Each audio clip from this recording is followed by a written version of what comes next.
नमस्कार दोस्तों, स्वागत है आपके अपने चैनल ऑनलाइन गुरुकुल में। आज के इस क्लास में हम गंगा नदी तंत्र के बारे में डिटेल में पढ़ेंगे। इससे पिछले क्लास में हमने सिंधु नदी तंत्र, ब्रह्मपुत्र नदी तंत्र को डिटेल में पढ़ लिया था। आइए शुरू करते हैं गंगा नदी तंत्र। गंगा नदी तंत्र के बारे में सबसे पहले हम बेसिक जानकारी कवर कर लेते हैं। इसके बाद हम डायग्राम की सहायता से इसके सहायक नदियों को डिटेल में पढ़ेंगे।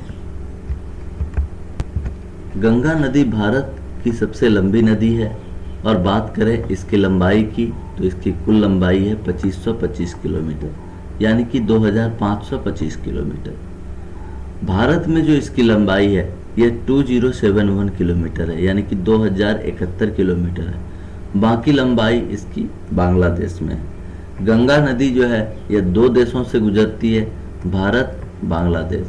भारत के उत्तराखंड से इस नदी की शुरुआत होती है और यह बांग्लादेश चली जाती है और इसके बाद यह बंगाल की खाड़ी में जाकर गिर जाती है, यहाँ आप देख सकते हैं। और अगर बात किया जाए तो गंगा नदी जो है भारत के 5 राज्यों से गुजरती है, उत्तराखंड, उत्तर प्रदेश, बिहार, यहाँ पर एक और स्टेट है झारखंड से लगे हुए है साहेबगंज जिला से, और फिर यह बंगाल। और यहीं पर गंगा नदी 2 धाराओं में बढ़ जाती है। एक धारा तो बांग्लादेश चली जाती है और एक धारा जो है यह पश्चिम बंगाल की ओर चली जाती है। गंगा नदी की जो सबसे ज़्यादा लंबाई है यह उत्तर प्रदेश में है, यह उत्तर प्रदेश में, यहाँ आप देख सकते हैं मैप से। और सबसे जो कम लंबाई है यह झारखंड में है, यह झारखंड में है। गंगा नदी के किनारे बसा सबसे बड़ा शहर वह उत्तर प्रदेश का शहर है, जो कि कानपुर है। कौन सा शहर? कानपुर है। अब अगर बात किया जाए तो गंगा नदी जो है स्वतः स्वच्छ होने वाली नदी है। इसका मेन रीजन यह है कि गंगा नदी के जल में बैक्टीरियोफेज नामक वायरस, बैक्टीरियोफेज नाम से यहाँ पर लगता तो है कि यह जीवाणु है, बैक्टीरिया, लेकिन नहीं। बैक्टीरियोफेज जो है यह वायरस होता है जो गंगा जल में हानिकारक बैक्टीरिया होता है, इसको खत्म कर देता है। और यही कारण है कि गंगा जल में कीड़े नहीं लगते हैं। गंगा नदी को 2008 ईस्वी में नेशनल रिवर डिक्लेयर कर दिया गया, यानी कि राष्ट्रीय नदी घोषित कर दिया गया। कब? 2008 ईस्वी में। और गंगा नदी में जो डॉल्फिन पाई जाती है उसे भारत का राष्ट्रीय जलीय जीव घोषित किया गया। अब हम गंगा नदी के उद्गम के बारे में बात करते हैं। आपने पढ़ा होगा कि गंगा नदी गंगोत्री हिमानी से निकली है। गंगोत्री हिमानी उत्तराखंड के गोमुख के निकट जो गंगोत्री हिमानी है यहाँ से निकली है। लेकिन अगर देखा जाए तो गंगोत्री हिमानी से एक नदी निकलती है, दैट इज यह जो नदी है यह है भागीरथी नदी। यह है भागीरथी नदी, नौ की गंगा नदी। गंगा नदी जो है यह 2 नदियों के संगम से, यानी कि भागीरथी और अलकनंदा नदी के मिलने से जो है, जब यह देव प्रयाग में मिल जाती है दोनों नदी, इसके बाद इसे कहा जाता है गंगा नदी। इसके बाद इसे कहा जाता है गंगा नदी। यहाँ पर आप देख सकते हैं मैप में जो यह गंगोत्री हिमानी से निकली नदी है यह है भागीरथी नदी, जबकि अलकनंदा नदी निकलती है सतोपंथ हिमानी से। और जब दोनों नदी आकर देव प्रयाग में मिलती है तो फिर इसे कहा जाता है गंगा नदी। प्रयाग का अर्थ होता है संगम, मिलन। प्रयाग का अर्थ होता है संगम। और यहाँ पर हम लोग 4 और प्रयाग पढ़ेंगे जो कि खासा इम्पोर्टेंट है। और अगर आप स्टेट पीसीएस यूपीएससी का एग्जाम्स दे रहे हैं तो उसमें कहीं ना कहीं मिलान करने के लिए पूछा जाता है। तो मेनली अगर बात की जाए तो गंगा नदी जो है यह उत्तराखंड के उत्तरकाशी जिले में जो गोमुख के निकट गंगोत्री हिमानी है यहाँ से निकलती है एक नदी, भागीरथी नदी। जबकि सतोपंथ हिमानी से निकलती है अलकनंदा नदी। और दोनों नदी जब देव प्रयाग में आकर मिलती है तब इसका संयुक्त रूप जो होता है यह गंगा के नाम से जाना जाता है। यहाँ आप मैप में देख सकते हैं कि एक ओर से आई है भागीरथी नदी और यह दूसरे ओर से आई है अलकनंदा नदी, और दोनों नदी जब यहाँ मिल जाती है फिर कहाँ पर? तो देवप्रयाग में। इसके बाद जो संयुक्त धारा होती है इसे गंगा के नाम से जाना जाता है। इसके बाद है आपका कि आखिर यह जो अलकनंदा नदी है इसमें कई सारे और भी सहायक नदियां आकर मिलती है जो कि खासा इंपॉर्टेंट है। यहाँ से क्वेश्चंस बनते हैं, जैसा कि अभी हमने पीछे पढ़ा हुआ था कि गंगा नदी जो है यह भागीरथी और अलकनंदा नदी के देवप्रयाग में मिलने से जो है गंगा नदी का निर्माण होता है। जिस प्रकार ये दो नदियां मिलकर गंगा नदी का निर्माण करती है, इसी प्रकार अगर बात किया जाए तो अलकनंदा नदी में भी कुछ सहायक नदियां आकर मिलती है जो कि एग्जाम्स में बहुत बार पूछे गए हैं। अलकनंदा नदी का जो मूल ओरिजिन है यह है तो सतोपंथ हिमानी, लेकिन अगर देखा जाए तो एक नदी जो कि धौली गंगा नदी विष्णुप्रयाग में आकर मिलती है। कहाँ पर? विष्णुप्रयाग में। और फिर यह अलकनंदा नदी, यह मेन है अलकनंदा नदी, यह धौली गंगा के जल को लेकर के आगे बढ़ती है। अभी भी नाम इसका अलकनंदा नदी ही है, अलकनंदा नदी ही है।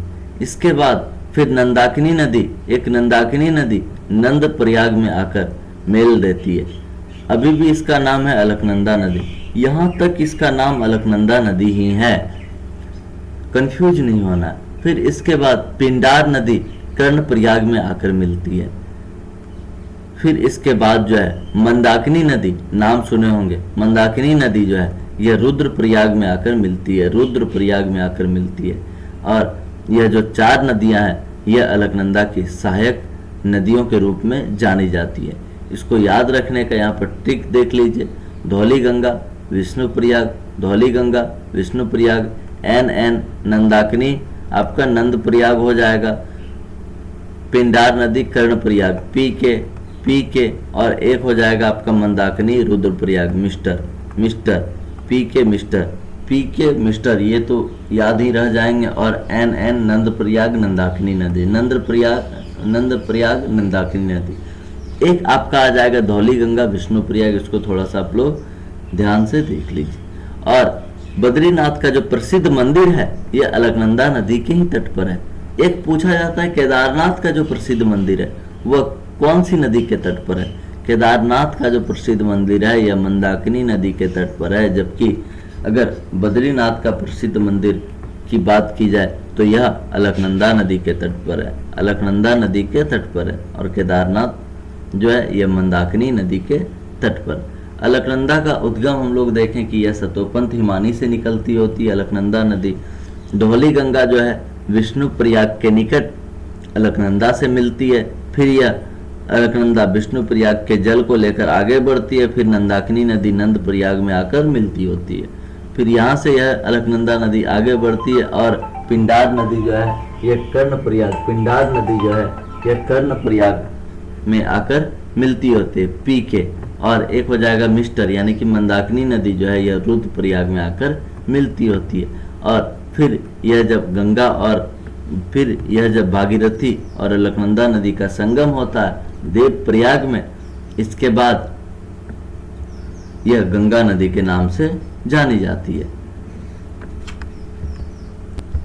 यहाँ तक हमने अभी पढ़ लिया था जो कि देवप्रयाग में आकर के भागीरथी नदी अलकनंदा नदी आकर मिलती है और इसके संयुक्त धारा को गंगा के नाम से जाना जाता है, संयुक्त धारा को गंगा के नाम से जाना जाता है। इसके बाद यह नदी यहाँ पर अगर देखा जाए ये उत्तराखंड है, ये जो आप देख रहे हैं मैप यह उत्तराखंड है। और इसके बाद शुरू हो जाता है यहाँ से उत्तर प्रदेश। लेकिन हरिद्वार यहाँ पर इम्पोर्टेंट है, क्योंकि हरिद्वार के निकट ही जो है गंगा नदी मैदानी भागों में प्रवेश करती है। मैदानी भागों में जो प्रवेश करती है गंगा नदी यह कहाँ पर? तो उत्तराखंड में। यहाँ आप देख सकते हैं गंगा हरिद्वार के निकट पहाड़ों से निकल करके मैदानी भागों में प्रवेश करती है।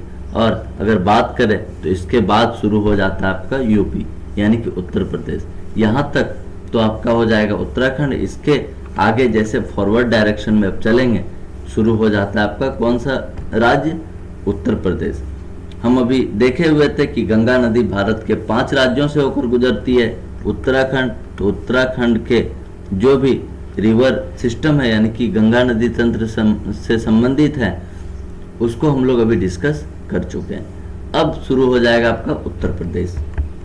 चलिए हम देखते हैं कि उत्तर प्रदेश में सबसे पहली जो सहायक नदी एक उत्तराखंड से नदी निकलती है, जो कि रामगंगा नदी नाम है इसका, रामगंगा नदी। और यह उत्तराखंड से निकलती होती है और उत्तर प्रदेश में कन्नौज के समीप, कन्नौज के निकट जो है यह गंगा नदी में आकर मिल जाती है। ध्यान रखिएगा, रामगंगा नदी जो है गंगा की सबसे पहली सहायक नदी है। रामगंगा नदी जो है गंगा की सबसे पहली सहायक नदी है और यह मिलती है किस नदी से, तो गंगा नदी से मिलती है। कौन सी जगह पर, कन्नौज के निकट। इससे पहले भी सहायक नदी थी, जो कि आप देख रहे हैं, धौली गंगा, नंदाकिनी, पिंडार नदी, ये सभी सहायक नदियां थी। लेकिन यहाँ तक तो इसका नाम गंगा नहीं था। इसके बाद जब यह देवप्रयाग से आगे बढ़ती है, फिर यहाँ पर इसका नाम होता है गंगा। और इसके बाद जो सबसे पहली सहायक नदी है यह है आपका रामगंगा। तो क्वेश्चंस पूछा जाता है कि गंगा नदी की सबसे पहली सहायक नदी कौन सी है, तो यह हो जाएगा आपका आंसर रामगंगा। और अगर लेफ्ट साइड, राइट साइड पूछे तो नदी जिस धारा की ओर प्रवाहित हो रही है, जिस ओर प्रवाहित हो रही है उस ओर आप जो है फॉरवर्ड डायरेक्शन में फेस खड़े होकर के अगर इमेजिन कीजिए तो आपका जो है यह लेफ्ट हो जाएगा, ऊपर की ओर यह लेफ्ट हो जाएगा, जबकि नीचे की ओर जो है यह राइट हो जाएगा। नीचे की ओर यह दायां हो जाएगा, जबकि ऊपर की ओर जो है यह बायां हो जाएगा आपको। तो यह बाएं तरफ से मिलने वाली नदी है। कौन सी नदी, रामगंगा नदी। आइए अब हम यमुना नदी के बारे में बात करते हैं। गंगा नदी की जो सबसे बड़ी सहायक नदी है यह यमुना नदी है। कौन सी नदी है, तो यमुना नदी है। यमुना नदी भी उत्तराखंड के बंदरपुच स्थित यमुनोत्री हिमानी से निकलती होती है। यमुना नदी भी जो है यह यमुनोत्री हिमानी से निकलती होती है और गंगा नदी के समानांतर यह उत्तराखंड से उत्तर प्रदेश की ओर आ जाती है और यह मिलती है कहाँ पर, गंगा नदी से, तो प्रयागराज, पुराना नाम इलाहाबाद। तो यह प्रयागराज इलाहाबाद में आकर मिलती है गंगा नदी से, जहाँ पर गंगा, यमुना, सरस्वती तीनों नदियों का संगम है। पर जो सरस्वती नदी है यह विलुप्त हो चुकी है, मतलब यह भूमिगत हो चुकी है, अब यह नहीं दिखती है। और हम अब यमुना नदी के बारे में बात करते हैं। तो हम देखें अभी यमुना नदी यमुनोत्री हिमानी से निकलती हुई यह उत्तराखंड से उत्तर प्रदेश में आकर प्रयागराज इलाहाबाद में आकर गंगा नदी से मिल जाती है। और अगर यमुना नदी की सहायक नदी की बात की जाए तो यह चंबल, बेतवा, कैन, ये तीनों यमुना की सहायक नदी है। चंबल नदी जो है यमुना में मिल जाती है, बेतवा यमुना में, कैन यमुना में, और यमुना तीनों के जल को लेकर गंगा नदी में आकर मिल जाती है। यानी कि गंगा नदी की सहायक नदी यमुना, यमुना की सहायक नदी चंबल। तो गंगा नदी की सहायक नदी यहाँ पर चंबल हुई या नहीं, और बेतवा, कैन सभी नदी। ये नदी अगर बात किया जाए, चंबल की बात की जाए, तो चंबल जो है इंदौर मध्य प्रदेश से निकलती होती है। चंबल नदी जो है यह मध्य प्रदेश स्थित जो जानापौव पहाड़ी है यहाँ से निकलती है और यह नदी उत्तर प्रदेश में यमुना नदी से आकर मिल जाती है। यह निकली कहाँ से, मध्य प्रदेश, और यमुना नदी से मिल जाती है उत्तर प्रदेश में। और इसकी जो टोटल लेंथ है यह 965 किलोमीटर है। जबकि अगर बेतवा नदी की बात की जाए तो मध्य प्रदेश के भोपाल से निकलती है और यह उत्तर पूर्वी दिशा में बहते हुए उत्तर प्रदेश के हमीरपुर जगह में जो है ये यमुना नदी में मिल जाती है। और कैन जो है यह मध्य प्रदेश के कैमूर पहाड़ी से निकलती है और यह भी उत्तर प्रदेश में यमुना नदी से आकर मिल जाती है। इस प्रकार हम देखते हैं कि चंबल, बेतवा, कैन तीनों नदियाँ जो है यमुना नदी में आकर मिल जाती है और यमुना नदी तीनों के जल को लेकर के जो है प्रयागराज यानी कि इलाहाबाद में जाकर गंगा नदी से मिल जाती है। ध्यान रखिएगा, यमुना नदी का जो एक नाम है वह कालिंदी नदी भी है। यमुना नदी का प्राचीन नाम कालिंदी नदी भी है। पूछा जाता है यमुना नदी का प्राचीन नाम, रावी नदी, झेलम नदी। आप अगर वैदिक काल पढ़े होंगे वैदिक पीरियड, उसमें आप लोग इन सभी चीज़ों पर गौर किए होंगे कि प्राचीन नाम भी नदियों के पूछ लिए जाते हैं। नेक्स्ट हम लोग यहाँ रामगंगा नदी तक तो कवर कर लिए थे। इसके बाद आता है आपका गोमती नदी। यहाँ देख सकते हैं आप, रामगंगा नदी को हम लोग कवर किए हुए थे, यमुना नदी भी हो गया आपका। इसके बाद आता है आपका गोमती नदी। तो गोमती नदी जो है यह उत्तर प्रदेश के पीलीभीत से निकलती होती है, जो कि ये इसका जो उद्गम है यह एक लेक है, फुलहर झील, गोमती नदी। गो से गोमती, गो से गाजीपुर, इस प्रकार इसको याद रख लीजिए कि गोमती नदी जो है गाजीपुर में आकर गंगा नदी से मिल जाती है, गंगा नदी से आकर मिलती है। गोमती नदी कहाँ पर? तो गाजीपुर में। और गंगा नदी की एकमात्र ऐसी सहायक नदी है जिसका जो उद्गम है यह मैदानी क्षेत्रों से होता है। अगर देखा जाए यह जो आपका रामगंगा नदी यह पहाड़ी क्षेत्रों से निकली है।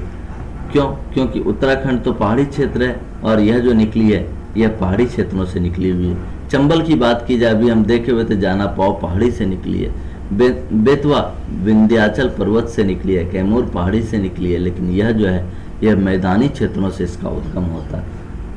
और इसके बाद अब आता है आपका उत्तर प्रदेश, यहाँ पर आपका इंड होता है, यानी कि लास्ट जो नदियाँ हैं यह नदी है, यह है गोमती नदी गाजीपुर में।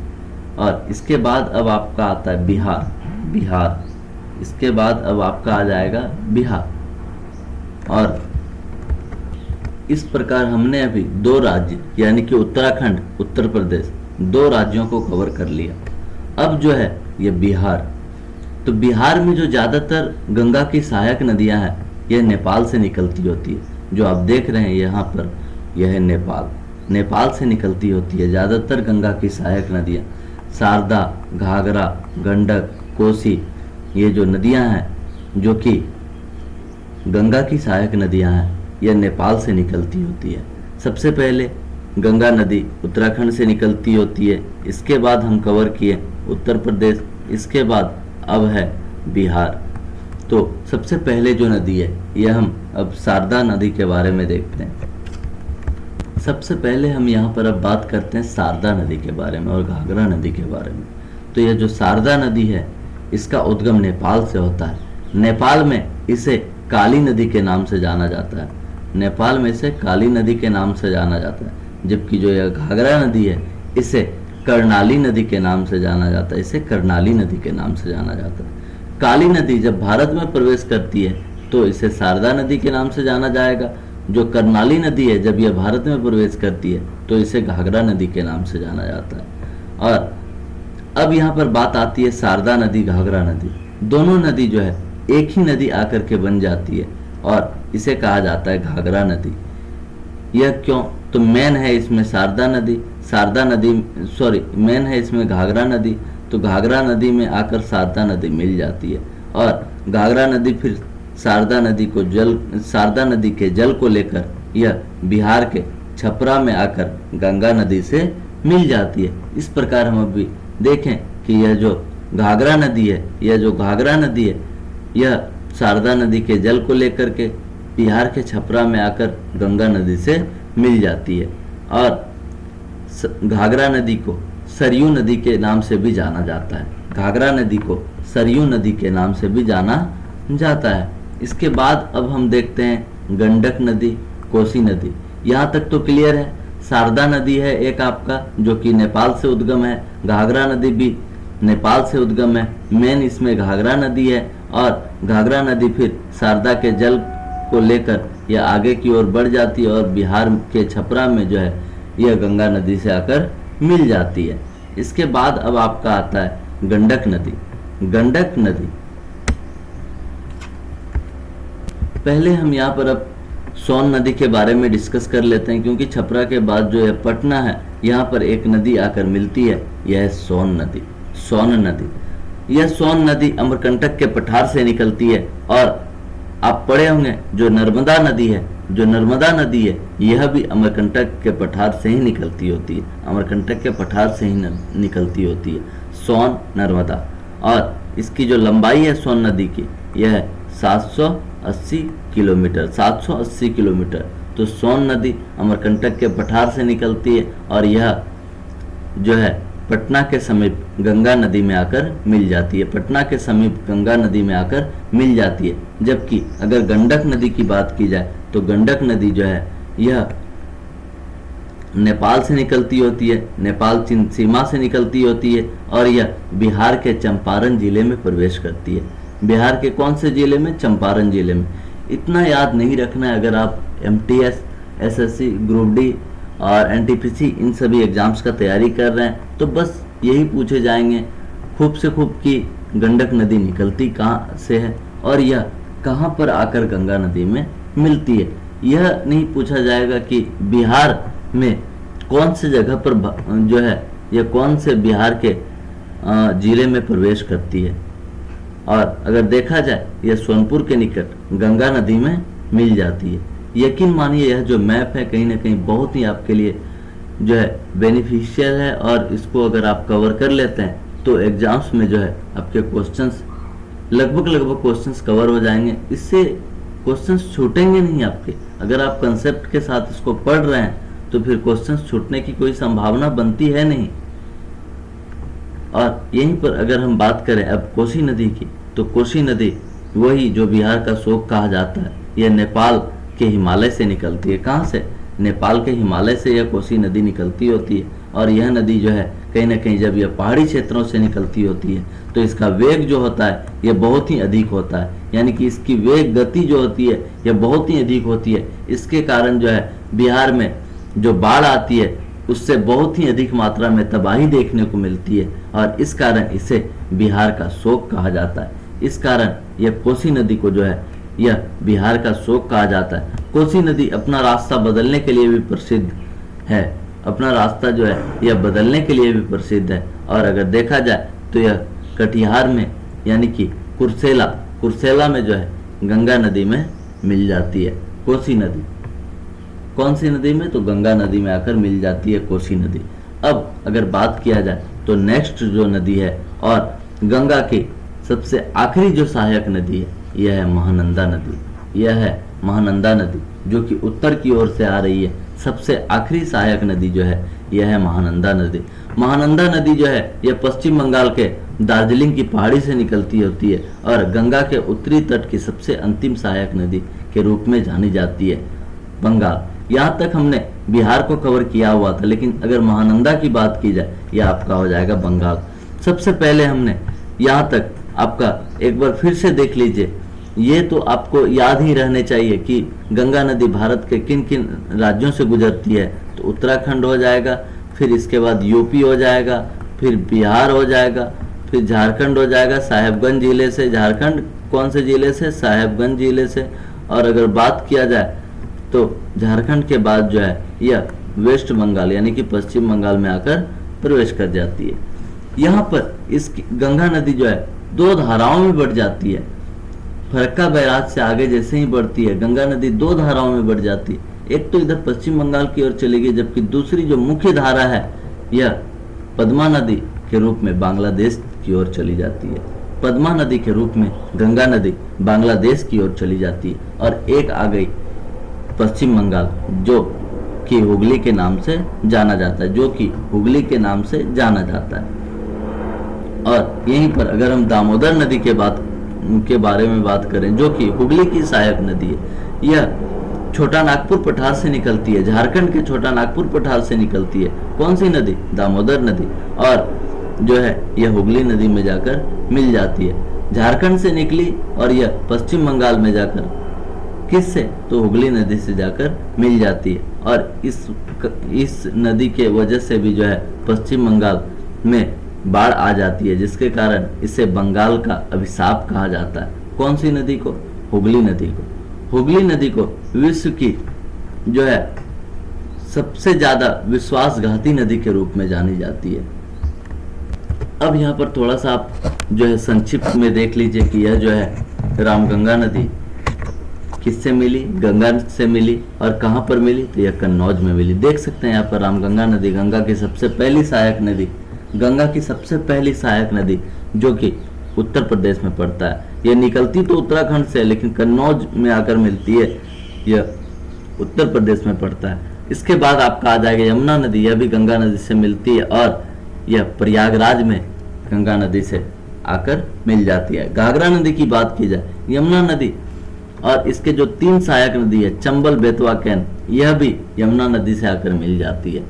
और इसके बाद अगर घाघरा नदी की बात की जाए तो यह जो घाघरा नदी है यह छपरा के निकट, घाघरा नदी यह छपरा के निकट जो है किससे मिलती है तो गंगा से मिलती है। गोमती नदी की बात की जाए तो यह गौ से गोमती, गौ से गाजीपुर, यानी कि गाजीपुर के निकट जो है यह मिलती है किससे तो यह मिलती है गंगा नदी से।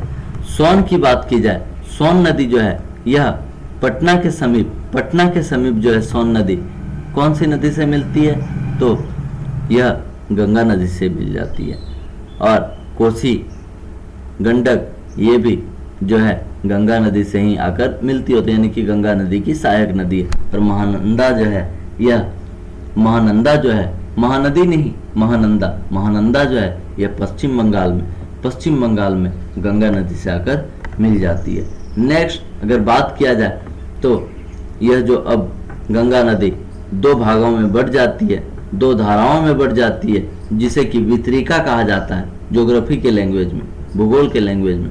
उत्तराखंड से निकली गंगा उत्तर प्रदेश, बिहार, झारखंड, पश्चिम बंगाल होते हुए जब यह कहीं ना कहीं फरक्का के निकट पहुंचती है, पश्चिम बंगाल के फरक्का के निकट पहुंचती है, तो यहाँ पर जो है यहाँ पर गंगा 2 भागों में 2 धाराओं में बढ़ जाती है।